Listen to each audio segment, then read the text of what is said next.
So, hello mga kabayan. So, ganito na nga, pig shortcut na po natin dahil ang focus po natin sa video ito ay kung paano po tayo makagawa ng e-travel declaration. So, ganito po ay nakakuha na po kayo ng e-travel.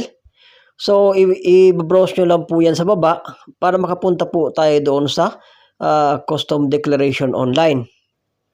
Okay po. Once na nakakuha na po kayo ng e-travel, sa kanya po makikita doon yung custom declaration.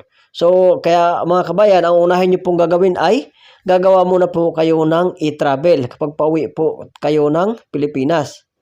So, para nakagawa na po kayo ng e-travel, so ibaba nyo lang po yan sa baba, i-browse nyo po para makita nyo po dito yung yan, itong custom online declaration. Yang sa baba. Pagkatapos nyo po makagawa kayo ng e-travel. So ngayon, gagawa tayo ng e-travel declaration. Ito na nga tayo mga kabayan. So i-press po natin yung custom online declaration. Tapos makikita nyo po yung ganito. Tapos magne-next lang po tayo dito. Next, tapos lagyan po ng check yung box. Tapos continue. Tapos punta po tayo dito sa pipilapan. So passport issues country. Kung saan po na-issue yung inyong passport. Diba, nag-renew kayo sa ibang bansa. So ibang bansa po ang ilalagay nyo. Tapos sa pangalawa, ilalagay nyo po yung passport issue date. Kung kailan po yan na-issued yung inyong passport. Tapos sa country, kung saan po kayong bansa. Country of origin. Okay po. Tapos port of origin, kung saan po kayong airport. Kung saan bansa po kayong airport mga kabayan.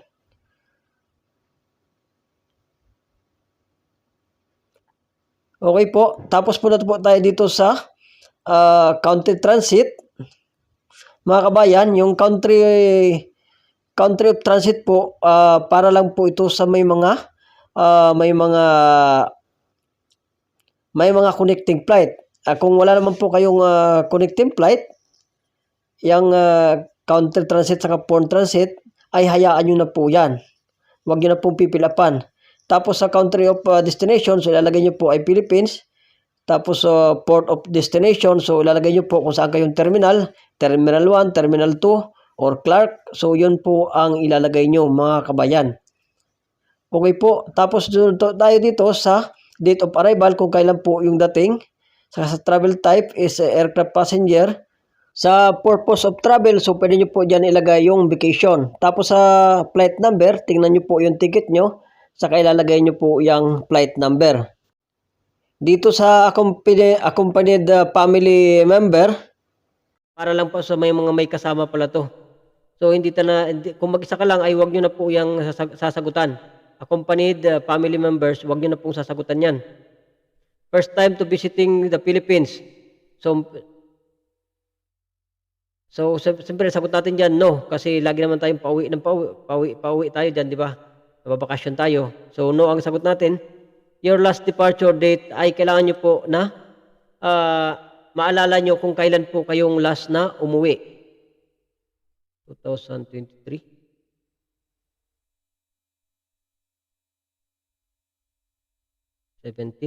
Okay.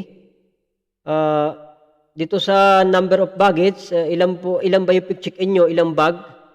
Halimbawa sa akin 1, tapos sa hand carry ay 1. Kung dalawa po yung check-in baggage nyo, so ilagay nyo dito 2, tapos hand carry kung ilang peraso ay ilagay nyo doon po. Okay? So check-in pieces, hand carry. So 1, check-in 1, hand carry 1. So next. So amount of good purchase or acquired abroad. Halimbawa, dollars.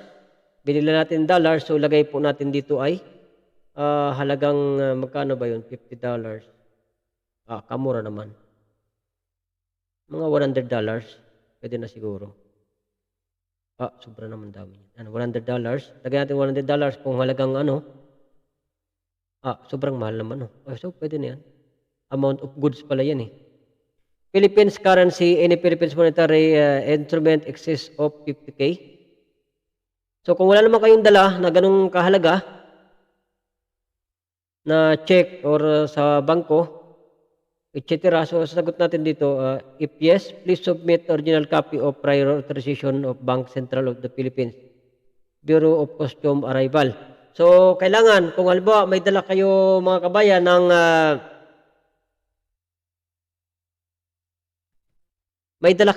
ng pera na higit sa 50,000, kailangan ay may dala po kayo na resibo niyan. Yung resibo nyo, kailangan may resibo kayo ng bank. Basta yan ang yan. Please submit original copy of prior authorization from the Bank Central of the Philippines Bureau of Custom Arrival Area. Kung may dala po kayong pera, kailangan yung mayroong po kayong resibo. Okay? So, lagay po natin dyan ay no, kasi wala naman. Kung mayroon, mag-yes po kayo. Foreign currency, foreign monetary instrument, exceeds 10,000 or its equivalent. So, sagot ko dito, no. Hindi naman ako nagdadala ng pera pag uuwi. Gambling, para ano daw? Gambling, paraphernalia. So, siyempre, if yes, submit if import clearance of the Philippines Amusement of Gaming Corporation. So, wala naman tayo dyan. Wala naman tayo dyan. So, no. Number 4, cosmetic skin products, food supplement, and medicine in excess of quantities of personal use. So, kailangan natin mga kabayan ay magsagot tayo dyan ng yes, kahit isa. Dito sa 12 question, dahil kung hindi tayo makakontinuous. So, piliin nyo lang po dyan yung pwedeng sagutan ng yes. So, cosmetic skin, kung mayroon kayong excess na konti.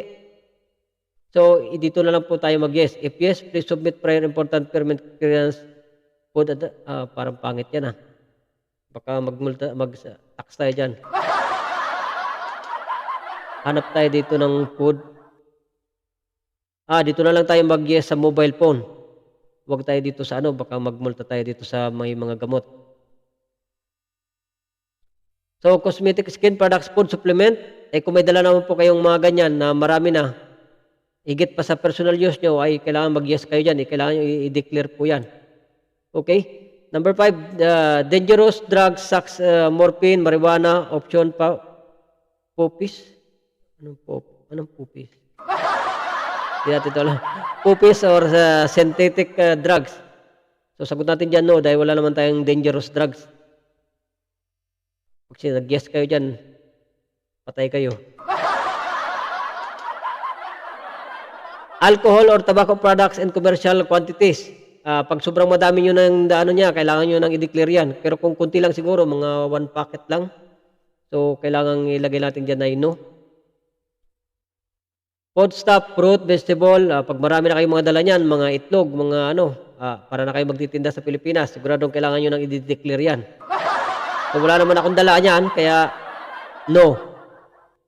Mobile phone, handheld radios, similar gadget in excess quantities of personal use and radio communication equipment. So, dito sa number 9, so pwede po tayo mag-yes dito.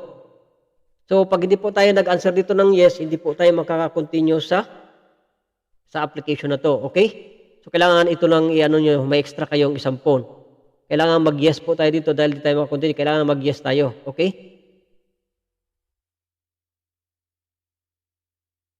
Add quantity. So, ano bang nyo, extra phone nyo? So, phone. Quantity is, halimbawa, 2 yung cellphone nyo or kaya sa akin, isa lang. Amount, ang halaga niya ay nasa $100. Okay? Then add. Okay? So, kailangan yung magsagot kayo dyan. Parang $100. Magkano na ba yun?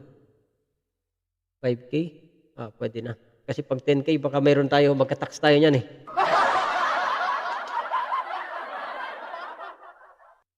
So, number 10, remains human as human organs or tissue. Patay tayo dyan. Human organ, delikado tayo. So, wala naman yung ganyan So, no. Jewelry, gold, precious metal, or gems. Kung may dala po kayo dyan na maraming kailangan nyo pong i-declare yan kung jewelry, gold, precious metal, or gem. So, mga mahalin na lampas na sa halagang 10K or 15K, kailangan nating i-declare. So, wala naman akong dalang ganyan. Wala naman ako eh. Mahirap ako sa daga eh.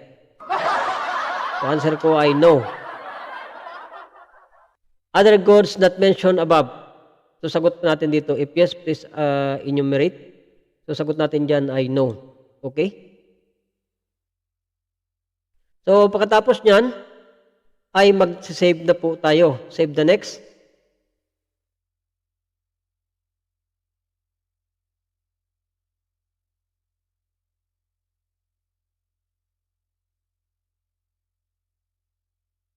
Naghang na yung computer ko.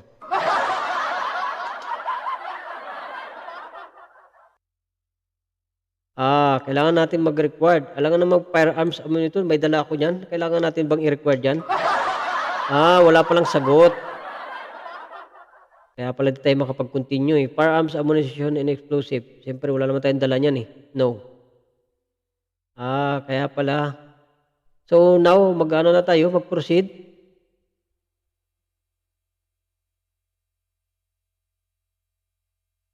So, declaration attachment. So, take a photo or upload. So, hindi na natin yan kailangang picturean or siguro kung may mga gold kayo or ano, kailangan yung wala naman tayong pig-declare dyan na mga ano eh, mga lampas ng halaga ng 50K eh. Kaya hindi natin kailangan niyang i-photo or upload image. So, i-skip na natin yan.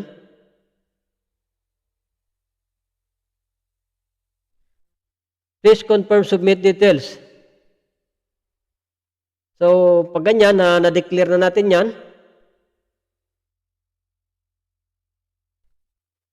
so kailangan na natin i-submit. Ito yung pagde-declaration. Pero kung wala naman po kayong mga dalang mga ganyan, kahit hindi na po kayo magpasa ng declaration, dahil yung kasama ko nakakauwi lang ay ang dala niya lang po ay yung QR code. So, kung wala naman po kayong halaga ng mga ganyang pera, so hindi nyo na po kailangang mag-declare. Or hindi kayo may dala ng sobra-sobrang maraming cellphone, halimbawa marami na kayong gadget, ay kailangan nyo na pong i-declare yan. Pero kung wala naman po kayong mga dalang ganyan, so kahit hindi na po kayong mag-declare niyan, kasi yung kasama ko, nakauwi naman siya ng maayos na wala naman siyang declaration kasi wala naman siyang mga ganyan. So pagkatapos niyan ay magpirma na po tayo dito.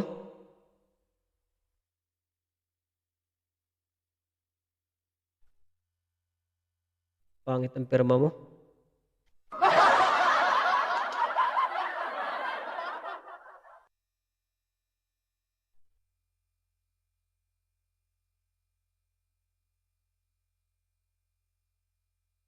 So after niyan, mag-sign kayo dyan. So hereby certified under pain falsification that this declaration is true and correct to the best of my knowledge. So lagyan po natin ng check yan. So after niyan ay submit na po natin mga kabayan. Okay? Submit natin para makakuha po tayo ng QR code na wala na po tayong hassle doon sa immigration. Doon sa custom. Para didiretso na po yung pag-uwi natin. Kung may mga dala po kayong mga ganyan, so kailangan nyo pong i-declare yan mga kabayan. Yung marami na kayong dala na mahigit 50,000, saka mayroon po kayong mga halaga na mamahaling mga dala. So kailangan nyo i-declare dyan. Kailangan pala, di na tayo magdala ng mga mamahalin. So isusubmit na natin. Are you want to submit? So yes.